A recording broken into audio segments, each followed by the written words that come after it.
I put on my shoes, stepped outside, and as I made my way down the street for my midday run, I felt the wind at my back, tailwind. My first thought, well, nice, this is convenient. Especially running along the beach where it can be pretty windy. It's definitely a luxury to have wind at your back.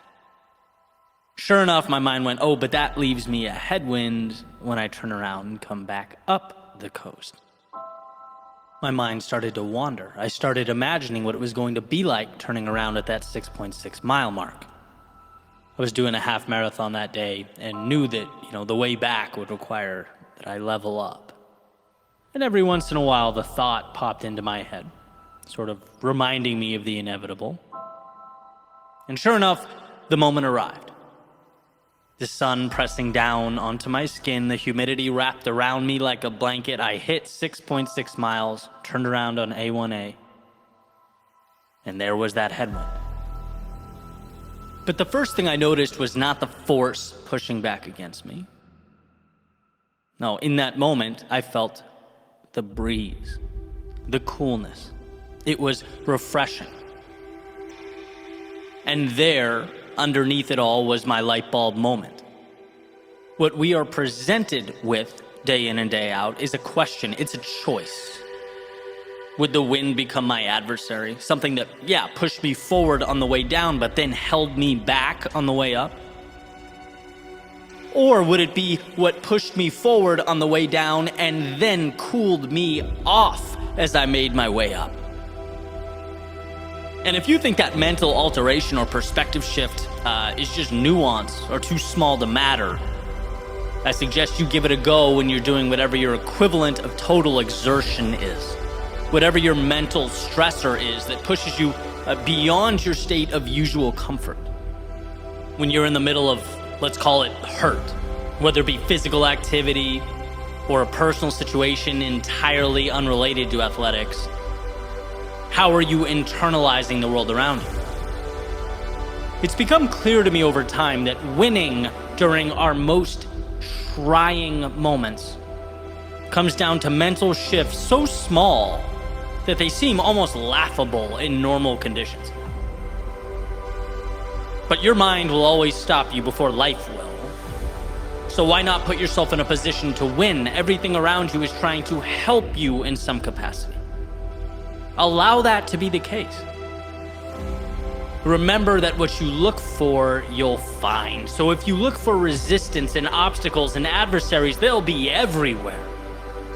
But if you look for and seek out value, you'll see that you are surrounded by nothing but value. Even those metaphorical headwinds become hands reaching out, working to cool you off as you make your way to greater things. So understand that when they arise, those headwinds, the ones that typically hold you back, they hide within them small wins. Small wins that will be the difference. The deeper one descends into chaos, the more important it is to find those victories, the ones hidden in plain view, the ones that look to many like problems. But you'll know. You'll know just how malleable this world around us is. The world seems to provide not definitives, but tools. So which will you pick up? What will you build with them? See, life is never happening to you. It's happening for you. So keep your eyes open, keep your feet moving, and remember that you will win, not despite the headwinds of life, but because of them. Because you've trained yourself when those around you see can't and won't, to find a way. To pull from the chaos the very thing you need most. Life gives you the canvas, but you are the one who must paint.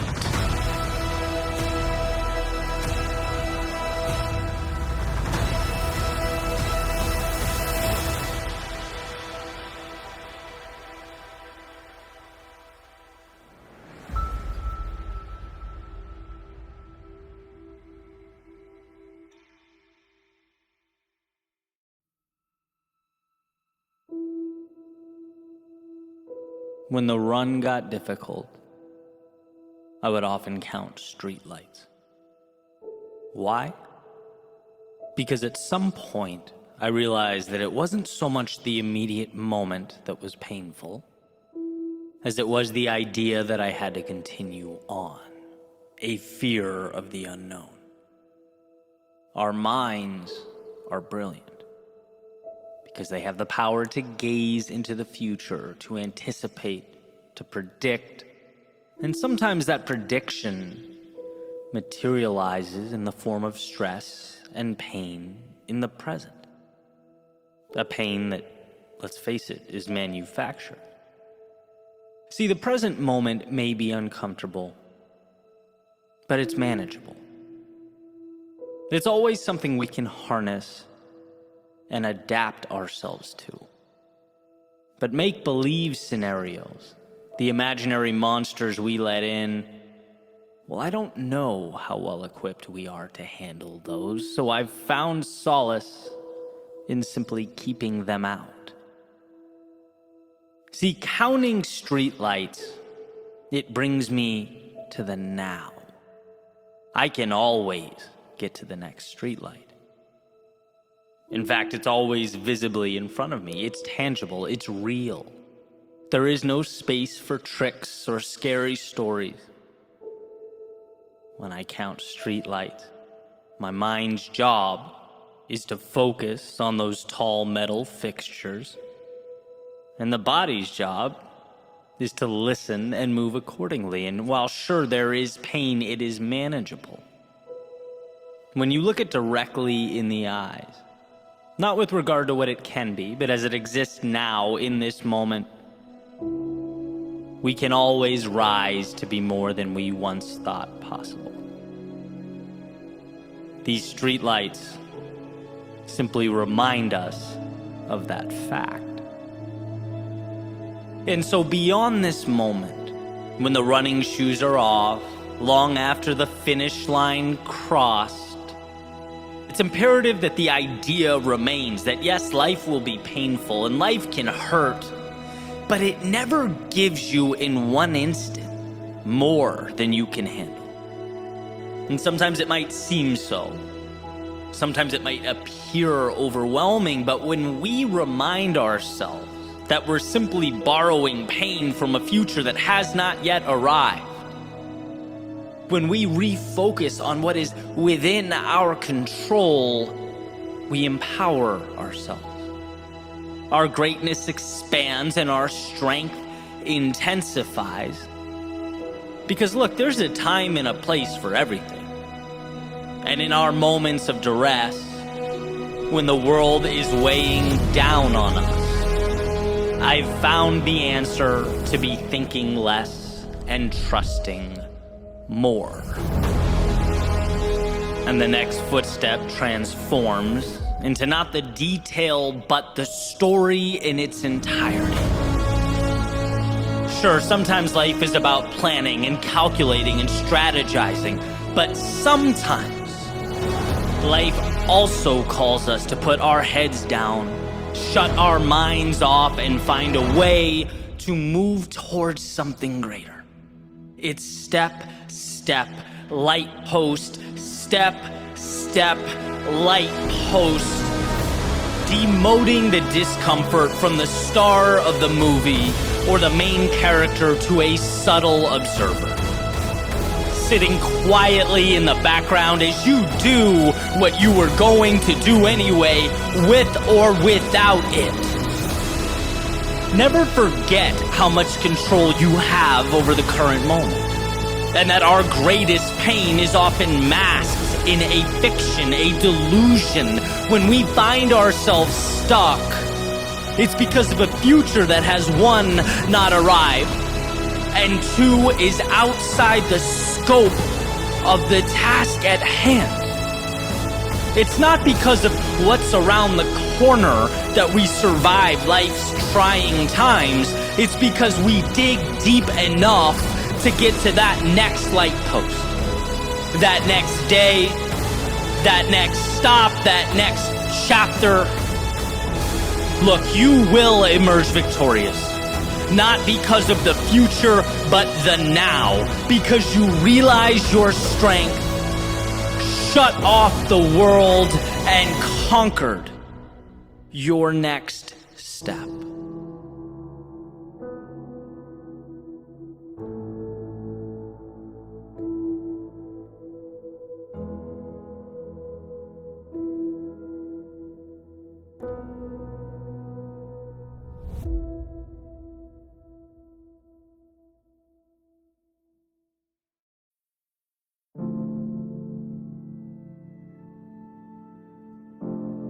Around 2011, I hurt my left arm and had to get surgery.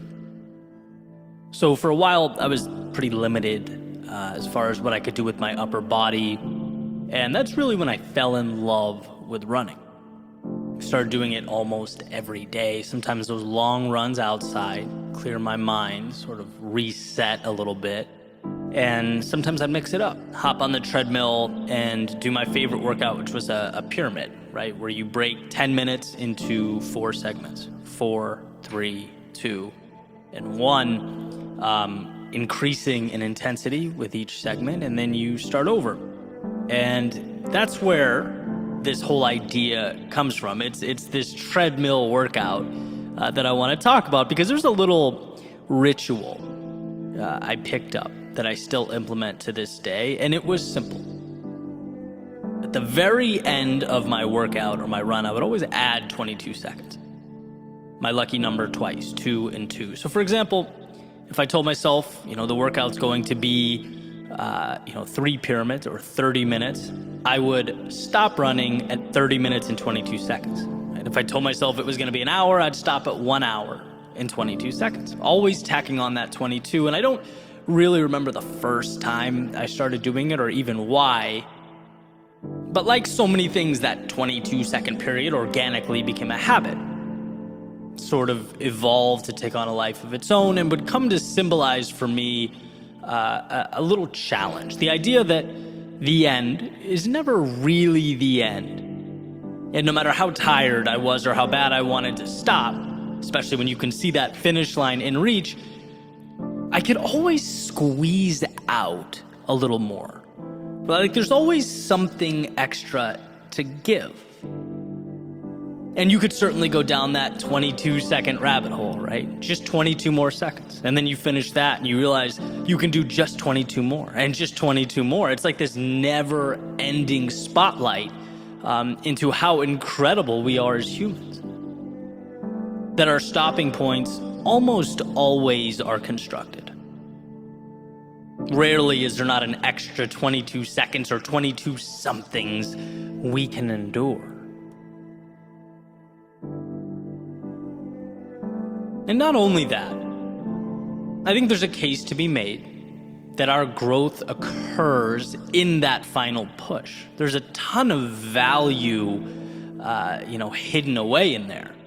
The stretching of the mind and body, the last rep that breaks down the muscle, the last few seconds of that run that force the lungs to work their hardest, exhausting that last bit of energy and focus, studying for an exam. Maybe that's where you confirm your comprehension and understanding of the subject matter. It's like when we are pushing ourselves just outside the limits we drew up, we are simultaneously expanding those limits. And so over the years, I've adopted that mentality. And I look at myself in the mirror now and I can see it. I'm not the same person I was a decade ago. Those little decisions to add on 22 seconds, they stack up, and they stack up in a unique way. Because it's not necessarily about the time. It's not the same benefit that, say, an hour every morning at the gym would bring. Obviously that would be incredibly valuable, but in a different way. I'm talking about mentally, an armor that we come to wear, an identity that gets materialized. It's how you see yourself and how you see the world. You understand how manufactured our parameters are. And I get it, we have to stop somewhere, sure. but it's an acknowledgement that those somewheres are fiction. They are arbitrary. You weren't made to exist within them, but to stretch them, to recreate them. And that's an endeavor that is always uncomfortable, but as far as I can tell, always worth it. The strength to go a little bit further than initially intended or designed is what will place you in a league of your own. And that's where I wanted to start, right? Bringing attention to the idea that there's always an extra 22 seconds, and you are always capable of obtaining it. That is yours. Whether you choose to see it or not, it's an option. It's always an option. Which sort of connects us to my next thought. If I know that's who I am, someone that fights for that 22 seconds, if I know that's what I'm capable of, and that's what lights me up, what about those times in my life when I had no desire to reach for the extra 22? Because sitting here, I can think of plenty. I can think of times when there was dissonance between my identity and my actions. Here's a quick story, right? This was a shift in my life and my understanding of reaching for that little bit more, right? When people ask me about my process, right? What I'm building or where I see myself in X number of years, I tell them I'm playing the long game, right? Like I'll sacrifice some short-term wins now to continue forward with a plan that I believe wholeheartedly will transform from linear to exponential, right? It's like Gary Vee's motto, you're young, you have time. And impact is not about succeeding at 34, it's about flourishing at 45 and 55 and 65 and 75. Like that's fun to me. That's the exciting game to play. And it's methodical. The challenge is, as you're locked into this big picture plan, you have to pass a lot of shiny objects along the way. A lot of, hey, look at them over there. Maybe I should be doing that too. That worked for her. Will it work for me? Right? Sometimes you forget to trust yourself and stay the course. And so a few years ago, I felt this pressure to pivot, to adjust focus. Right? I'd been, talking with some mentors of mine who were, very successful in their individual fields and passions. And I thought, hey, you know what? It's time for me to start focusing less on the craft and more on monetizing the craft, right? The dinero side of things, which is great and it's healthy, but here's the catch. As long as you're doing it in a way that aligns with who you are. And so a few months go by and I found myself living in this overly sized and priced condo on the beach that I was going to use to impress clients, making products that didn't excite me, talking to people I didn't really want to be talking to, living a life that was not my own. I'd lost myself, right? My love is storytelling. It's capturing life's seemingly overlooked secrets.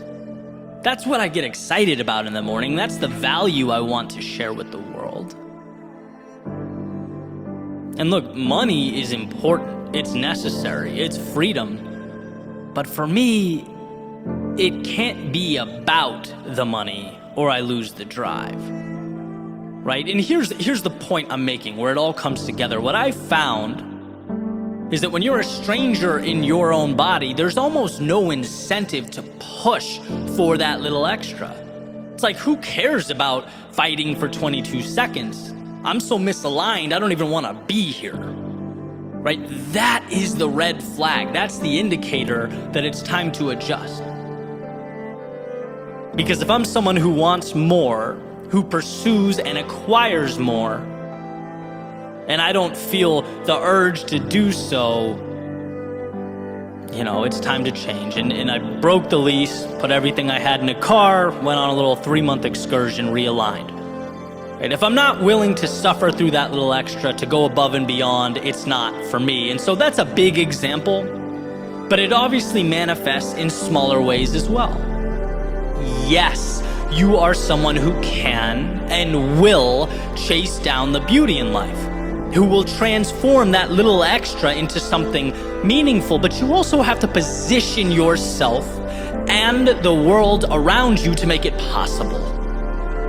And when you don't feel that hunger inside, and this is the point you need to understand, it's not you, it's not broken hardware, it's not that you innately lack drive or confidence, it's that you need to rearrange the scenario, you need to find alignment. Because I promise you, if you want something enough, you'll be willing to fight for it, to hurt for it, to break boundaries for it. But you must first make sure that you're pointed at something you want, something that moves you. And here's the part where I remind you of all those things you've already overcome in your life. Of all the times you thought your tank was empty, but you found a way. All the times you were hurting, but kept moving. All the times you were broken, but put yourself back together. We are not told in school or at work how resilient we are. We're not told that we often stop thousands of 22-second periods short. We aren't told that we're living at a 30% capacity, operating at a fraction of our potential. We don't even realize the little miracles we've created along the way. A strong purpose and a willingness to stretch yourself as you pursue it will change your life. And that's not hyperbole, that is fact. If you want what you've never had, then push yourself further than you've ever gone. And we're talking little stressors, expanding one step at a time, until you eventually look over your shoulder and see the miles you've traveled. Until you look at your reflection and see the evolution that has occurred. It was never just 22 seconds. It was a consistent and sustained shot at the walls you placed around yourself for the opportunity to see them crumble.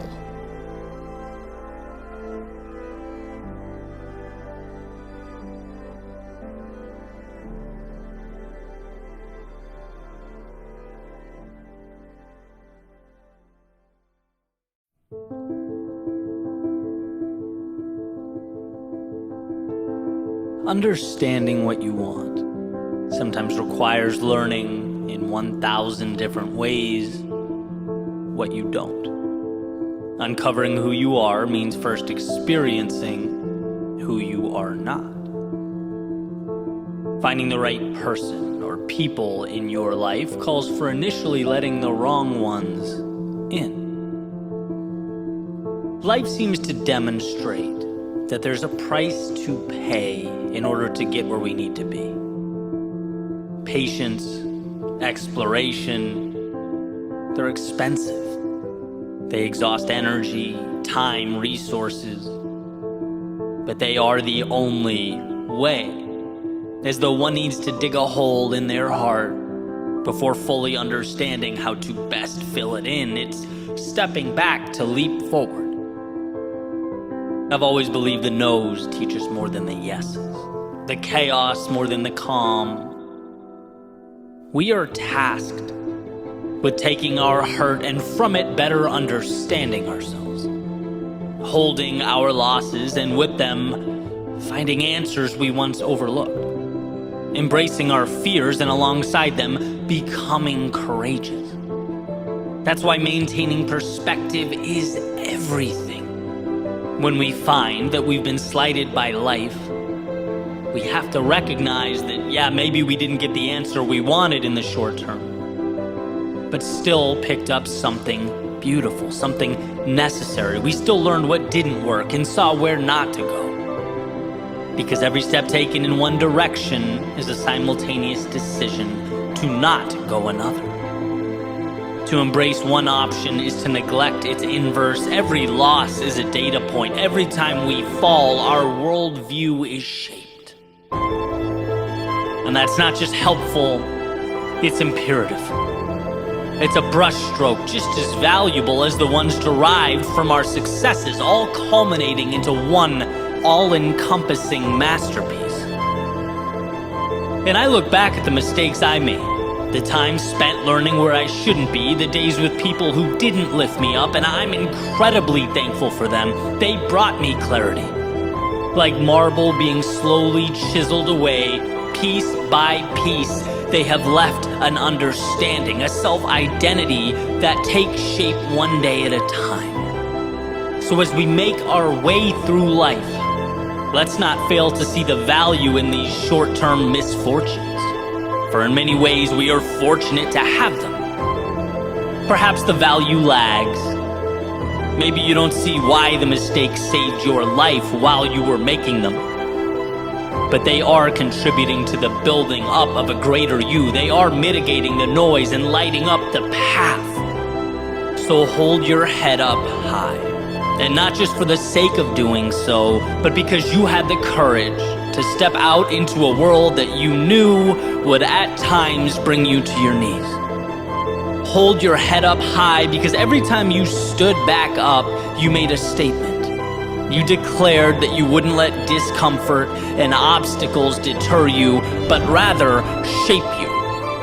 You were willing to learn where not to go in exchange for the privilege of taking your road. Through the haze, across the war-torn ground beyond the hills, and toward a distant horizon, your horizon.